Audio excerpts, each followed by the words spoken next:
Assalamualaikum warahmatullahi wabarakatuh. Selamat pagi teman-teman semua di rumah. Perkenalkan, nama saya Neka Juliani dan sebelah saya ini Pak Jun.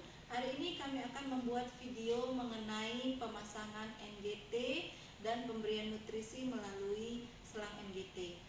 Oke, sebelumnya yang perlu kita persiapkan adalah alat-alat.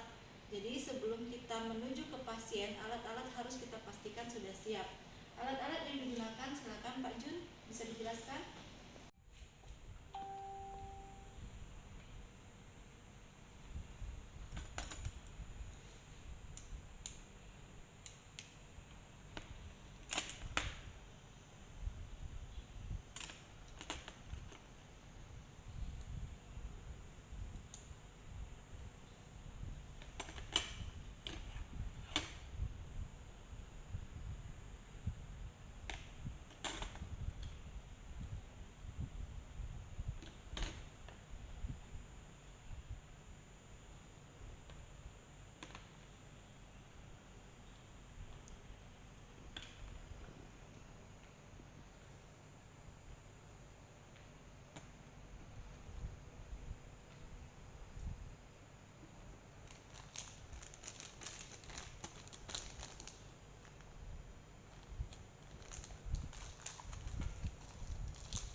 Baik, setelah kita menyiapkan alat dan pastikan alatnya lengkap, baru kita menuju ke pasien.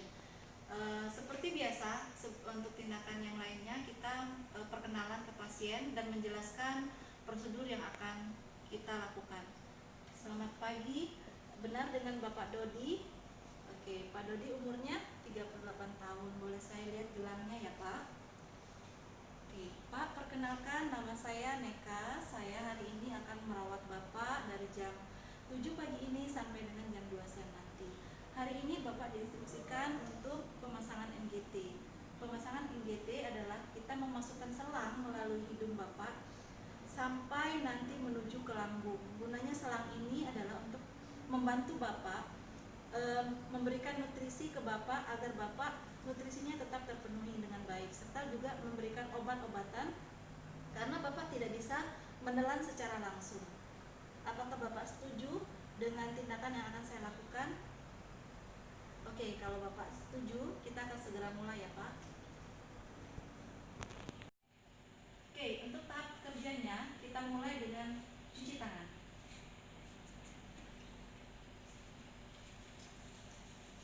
Cuci tangan dengan 6 langkah yang seperti biasa kalian lakukan ya, di sela-sela jari, kemudian pol, ya, kemudian mengunci, dan terakhir komentar. Oke, setelah itu pasang handscoon.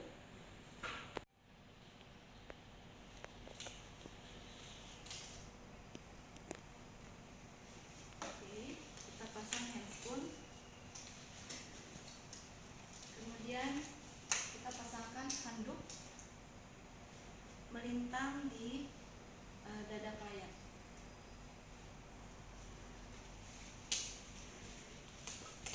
Kemudian sebelum kita memasangkan selang NGT ke dalam lubang nostrilnya si klien, kita pastikan dulu atau kita cek dulu lubang nostril bagian mana yang akan kita masukkan selang NGT dengan cara yang pertama kita lihat pastikan tidak ada sumbatan seperti adanya nodul atau adanya polip ya di bagian lubang hidungnya klien. Jadi kalau misalnya sebelahnya ada seperti polip, tonjolan, kita pasang yang sebelahnya. Kemudian cara lain adalah dengan cara suruh klien hembuskan nafasnya melalui hidung sebelah-sebelah. Jadi bagian sebelah ini kita tutup, kita suruh hembuskan dan kita dekatkan bagian punggung tangan kita, suruh klien hembuskan ya. Kemudian bergantian ke yang sebelahnya. Kita rasakan bagian mana yang lebih kencang hembusannya ya. Yang lebih kencang itulah yang akan kita masukkan selang NGT-nya, karena artinya aliran di bagian nostril itu tidak ada sumbatan, gitu ya. Kemudian setelah kita pastikan bagian mana yang akan dipasang selang NGT, kemudian kita ajak komunikasi kliennya agar bagaimana apa yang harus dia lakukan ketika proses memasukkan selang. Oke Bapak, nanti ketika selangnya saya masukkan, Bapak bantu saya untuk menelan ya. Ketika saya anjurkan untuk menelan, Bapak tolong telan seperti Bapak menelan air ludah agar selangnya bisa masuk ke lambung. Kemudian posisi klien. Posisi klien jangan menggunakan bantal yang pertama. Kemudian pada saat kita mau masukkan selang ke lubang nostril, harus kita hiperekstensikan dulu bagian lehernya. Jadi lehernya dalam kondisi hiperekstensi agar selangnya bisa masuk ke dalam lubang tenggorokannya. Oke, kita mulai ya. Kan bengkok, ini untuk siapa tahu nanti ketika dalam proses ada refleks muntah, kemudian kliennya muntah ya. Kemudian kita ambil selang NGT ya. Ini selang NGT-nya.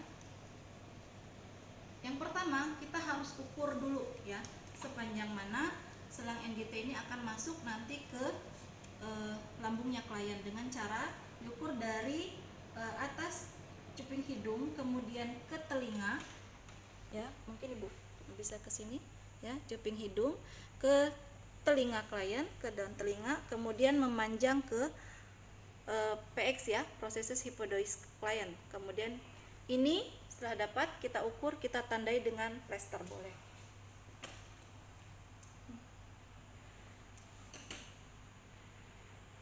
Nah, kita bisa minta bantuan sama teman jadi asisten perawat. Oke, ini sudah kita tandai bahwa selangnya akan masuk sepanjang ini nanti ke hidungnya klien. Setelah itu kita akan memasukkan selangnya. Boleh dengan bantuan pinset ya. Sebelum itu kita kasih jelly dulu ya. Ada jelly. Oke. Kita lumuri ini dengan jelly sepanjang dengan tanda yang sudah kita buat ya. Setelah kita lumuri dengan jelly, kita akan memulai masuk. Bapak, baiklah, prosesnya kita akan mulai. Kita masukkan ke hidung klien ya, dengan bantuan pinset bisa seperti ini ya. Kalaupun tidak bisa, kita bantu dengan tangan saja. Terus masuk sambil kita perhatikan rongga mulut klien, karena terkadang selang itu akan menggulung di bagian tenggorokannya. Jadi bukan masuk ke dalam, lurus ke dalam ke lambung, tapi dia menggulung di dalam mulut klien. Jadi kita perhatikan ada tidak gulungan selangnya tuh, dengan cara kita tekan lidahnya menggunakan tang spatel.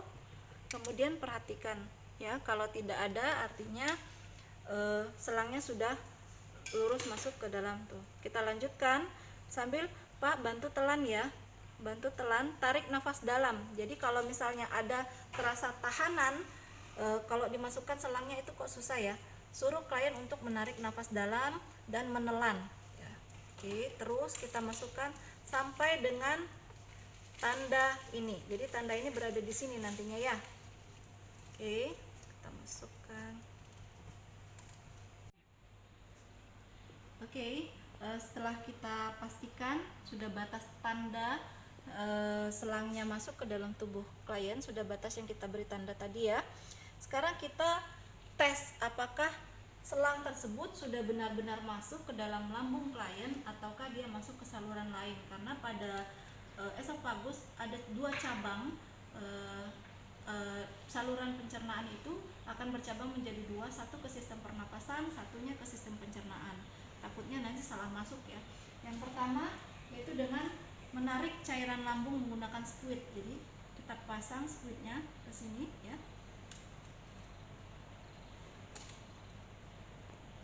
Kemudian kita tarik ya, tarik.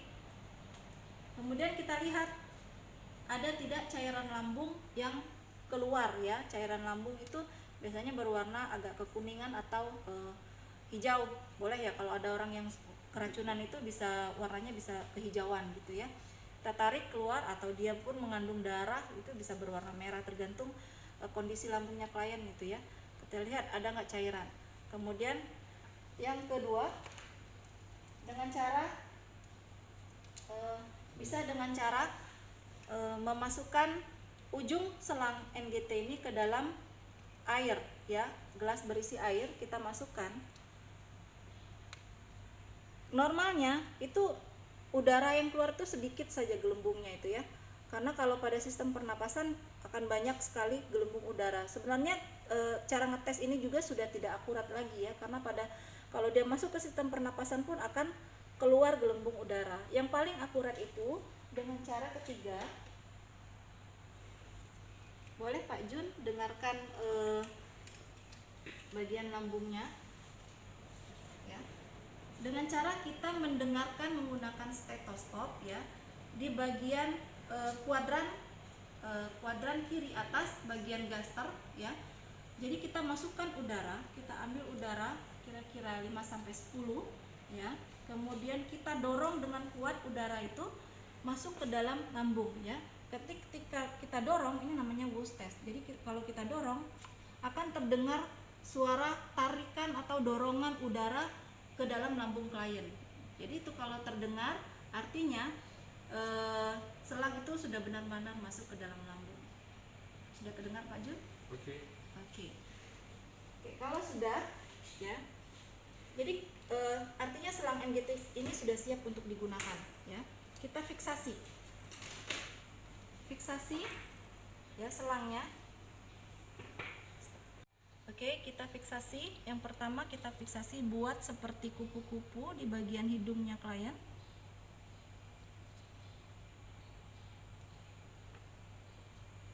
Kemudian di pipi klien juga.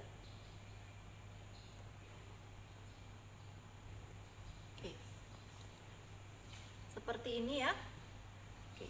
Kemudian kita lihat kegunaan untuk pemasangan NGT. Kalau dia digunakan untuk mengeluarkan atau aspirasi pada cairan lambung, jadi ini kita sambungkan ke kantong penampung ya.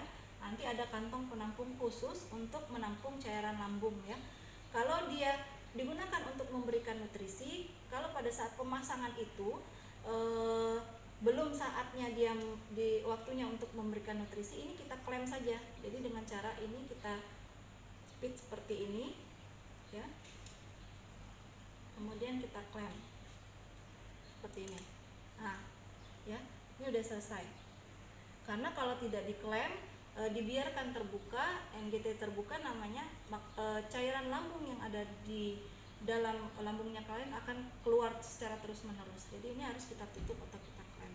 Jadi saat nanti memberikan nutrisi, baru kita buka dan kita sambungkan ke squid untuk memberikan nutrisi.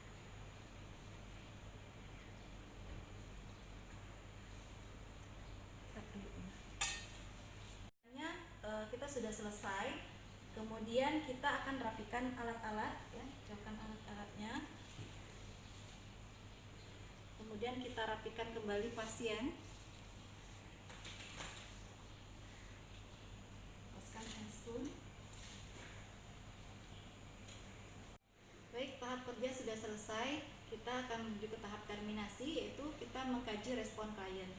Baik Bapak, untuk tindakannya sudah selesai. Bagaimana perasaan Bapak? Oke, memang tidak nyaman ya, tapi ini untuk kesembuhan Bapak. Bapak terima kasih atas kerjasamanya. Jadi dengan kerjasama yang baik dari Bapak, tindakan kita berjalan dengan lancar.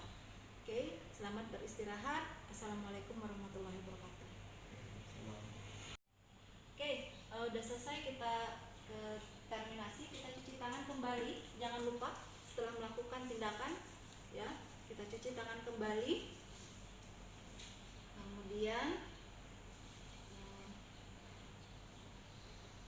setelah mencuci tangan, kita dokumentasikan tindakan yang sudah kita lakukan, yaitu nama klien, nama perawat yang melakukan ya, jenis tindakan, dan kemudian indikasi dari tindakan tersebut dilakukan, kemudian waktu pelaksanaan, kemudian diparap sama perawatnya gitu ya.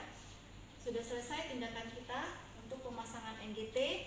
Terima kasih atas perhatiannya. Assalamualaikum warahmatullahi wabarakatuh. Baik, Assalamualaikum warahmatullahi wabarakatuh. Tadi sudah dijelaskan oleh Ibu Neka bagaimana cara pemasangan NGT ya untuk membantu nutrisi pada klien yang mengalami gangguan penelanan atau gangguan dalam sistem pencernaan pemenuhan nutrisi. Nah, ini saya akan menambahkan yaitu perawatan daripada NGT. Jika NGT ini udah terpasang, maka yang perlu kita rawat itu adalah kita harus tahu membaca catatan dokumentasi perawat NGT ini sudah berapa lama terpasang. Karena batas normal rentang waktu NGT itu 3 sampai 7 hari. Kalau 7 hari biasanya itu pada pasien yang bisa sudah responnya sudah ada kemajuan untuk menelan. Tapi kalau yang belum ada refleks untuk menelan, ini kita maksimalkan 3 hari. Nah, memang secara kenyataannya biaya operasional, biaya yang akan terjadi pada pasien itu akan bertambah. Namun di sini pencegahannya adalah jangan sampai terjadinya komplikasi atau infeksi-infeksi yang terjadi karena ada pemasangan NGT. Dan kemudian kita harus mengecek kembali apakah NGT ini masih berfungsi atau tidak dengan baik. Dan kita bisa lihat juga di dalam selangnya ini apakah ada sumbatan, apa ada gangguan atau sudah berubah warna. Kalau misalnya sudah berubah warna walaupun belum masuk rentang waktu, kita harus buka dan pasang dengan yang baru. Namun yang harus kita perhatikan adalah ketika kita harus membuka ini, pastikan pasien itu memiliki data apakah dia ada kemajuan untuk menelan atau tidak. Jika ada kemajuan untuk menelan, usahakan ada rentang jeda untuk pemasangannya kembali. Jangan sampai setelah ini dibuka kemudian dipasang, langsung dipasang dengan NGT yang baru. Kasih jeda untuk pasien beristirahat. Kemudian untuk selanjutnya perawatan ini kita harus melakukan pembilasan. Pembilasan itu apa? Jika ini masih terpasang di pasien, kita akan bilas dengan air yang bersih. Setiap memasukkan nutrisi dengan nutrisi yang cair, itu harus kita bilas dengan air yang bersih. Sehingga apa? Sehingga selang ini tidak terjadi perubahan warna ataupun kalau kita bilang itu seperti lumut ya, atau yang tersumbat sisa-sisa makanan. Mungkin itu saja perawatannya untuk NGT. Yang perlu Anda perhatikan adalah jangan sampai selang ini yang akan menyebabkan infeksi yang terjadi karena ada bakteri-bakteri yang masuk dari NGT atau pemasangan selang NGT. Mungkin itu saja yang harus saya sampaikan. Saudara-saudara semuanya boleh mencari literatur atau link video mengenai perawatan NGT sebagai bahan perbandingan selanjutnya dan akan kita diskusikan untuk kedepannya. Terima kasih. Wassalamualaikum warahmatullahi wabarakatuh.